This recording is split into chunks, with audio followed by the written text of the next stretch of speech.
Hey guys, welcome to Critical Flick. Today we're reviewing Weird, the Al Yankovic Story. So leave it to Weird Al to make a parody biopic of his own life, and it is executed in the best way possible. If you're a Weird Al fan, I think you're going to love this movie. I grew up absolutely loving his songs. It was a big part of my childhood, and I used to watch UHF with my dad all the time, so it really is like a love letter to his fans. Totally over the top and exaggerated. I wouldn't really go into it expecting it to be any kind of realistic biopic, but what do you expect from Weird Al? And I love that it goes into these ridiculous origin stories to some of his biggest hits, because it really brings you back to those moments where you first heard these songs, and it gives you this kind of crazy story of how they started. Daniel Radcliffe plays Weird Al in this film, and I think he does a really good job, and it is so funny watching it switch to him singing from his acting, because in this movie they actually dub over his singing with Weird Al actually singing, and I think it works because trying to replicate his style and his voice would be pretty difficult. Daniel Radcliffe does a good job of playing this really over-the-top caricature of Weird Al. He's someone who is just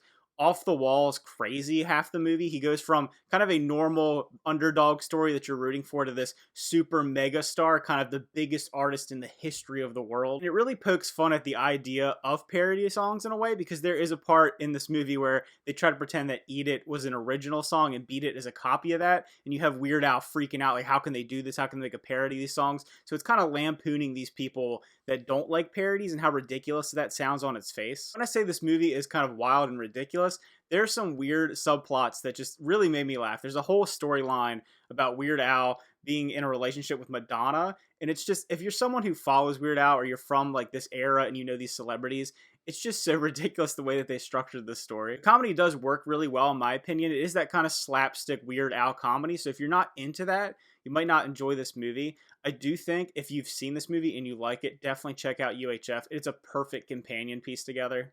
And this movie really is a who's who of comedians and people that have been influenced or are friends with Weird Al. There's one scene in particular that I think is worth checking out the movie alone. They're at this pool party, and you see all these different celebrities from the 80s and 70s that are played by popular comedians and popular people in kind of that sphere, that musical comedian sphere.